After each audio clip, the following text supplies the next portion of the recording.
Mabuting araw sa inyong lahat mga kaibigan at sa aking minamahal na mga subscribers at sa lahat ng mga viewers. Good morning! Ngayon ay ika-6 ng Setyembre 2024. Okay naman ang kalagayan ngayon dito sa Metro Manila. Banayad ang panahon. Wala na si Enteng Capote. Pero ayon sa Pag-asa, mayroon naman di umano napaparating na 2 bagyo na nagbabanta na makapasok sa ating bansa. Kaya problema na naman yan mga kaibigan. Pero ganun pa man, sa kasalukuyan ay ayos naman ang kalagayan dito po sa NCR. Ang inyong nakikita sa screen ay ang kalagayan ng trapiko dito sa may bandang Magallanes, sako po ito ng Makati. So dito ang babaan ng mga pasahero na nanggagaling sa Batangas, sa Quezon Province, sa Laguna at ganoon din ang mga nanggagaling sa Cavite area. So yan, makikita natin. Sa ngayon ay wala pa namang gaanong problema. Kaya hindi dapat mag-alala o walang dapat ikabahala ang ating mga kababayan tungkol sa ulan.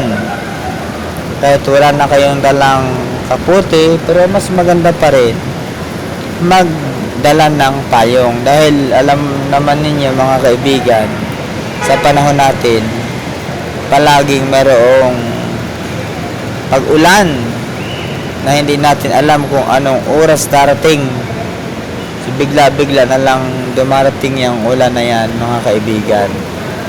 So ito pong nakikita ninyo, dito po yung aerial video tungkol doon sa fountain dito sa ilalim ng Magallanes. Ayan, nakikita ninyo maraming pasahero ang dumadaan dito mga commuters. Yung iba dyan papunta ng Makati, papunta ng Mandaluyong, ng Cubao, ng Pasig, ng Quezon City at iba pang lugar dyan sa North EDSA, ganyan. Mga empleyado yan. Katulad ko rin na empleyado. At yung iba naman dyan, papunta naman ng Pasay, mga papuntang South. Sila naman yung nanggagaling sa Quezon City. So, salubungan lang. Yan, mga masisipag nating mga kababayang Pilipino na patuloy na nagtatrabaho. Mga alipin ng pagkakataon, hindi alipin ng salapi. Pag sinabi nating alipin ng salapi, may mahirap yan. Dapat hindi po tayo nagpapaalipin sa salapi. Kailangan lang natin sila. Pero hindi tayo dapat maging alipin ng salapi. So, kinakailangan natin na magsikap alang-alang sa ating pamilya at sa ating sarili siyempre. Kung gusto nating tumulong at kaya naman natin, why not? Tumulong tayo. Ayan. Kaya yung mga kababayan natin dito sa Magallanes, yan, malapit sa fountain. So, napakagandang view yan. Masisipag sila at maaga silang pumasok. Katulad ko, maaga din pumasok.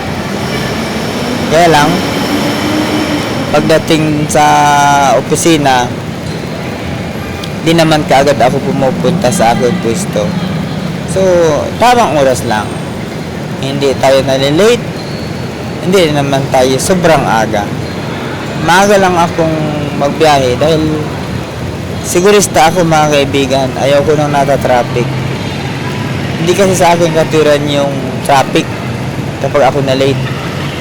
Di ba meron naman tayong kasabihan, we cannot control the situation, but we can control our attitude. Kaya yung mga nalilate na mga empleyado, huwag nilang ikaturan na na-late ako dahil traffic.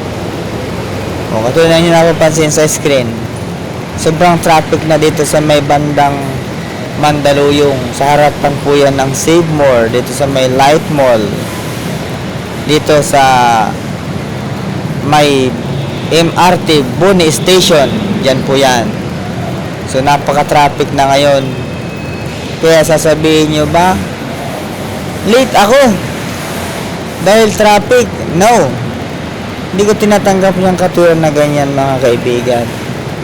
Kasi nga, nasa ating sarili na kung may late tayo sa trabaho. Kaya kung kayo ay mga matitino ng mga empleyado, huwag nyo ikaturin yung traffic. Nasa attitude yan. Maging sensitive tayo sa ating mga tungkulin. Mahalin natin ang ating trabaho. Kapag alam naman ninyong matraffic, ay di pumasok kayo ng maaga, gumising kayo ng maaga. O paano kayong hindi matatraffic, hindi kayo mahilit? Ay tulog kayo ng tulog. Ayun naman yung gumising, tinatamad kayo kasi masarap ang tulog.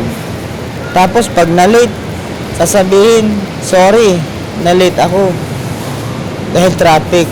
No, it's not acceptable. Because, di ba? Traffic is not a problem. Ulitin ko lang, we cannot control the situation, but we can control our attitude. Ayan na, pinagdiinan ko pa. Nasa attitude natin yung pag late na yan.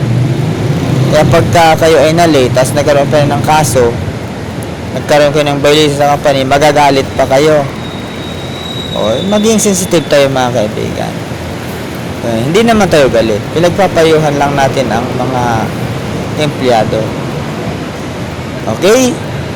So, yun lamang po. Maging matino tayong empleyado. Mahalin natin ang trabaho upang mahalin din ang trabaho. Okay? Isang magandang araw sa inyong lahat, mga kaibigan. Sana ay palagi kayong mag-iingat saan man kayo pumunta. Kung ano man ang inyong balak ngayong araw na to, lagi sana tayong mag-iingat alang-alang sa ating sarili at sa ating pamilya.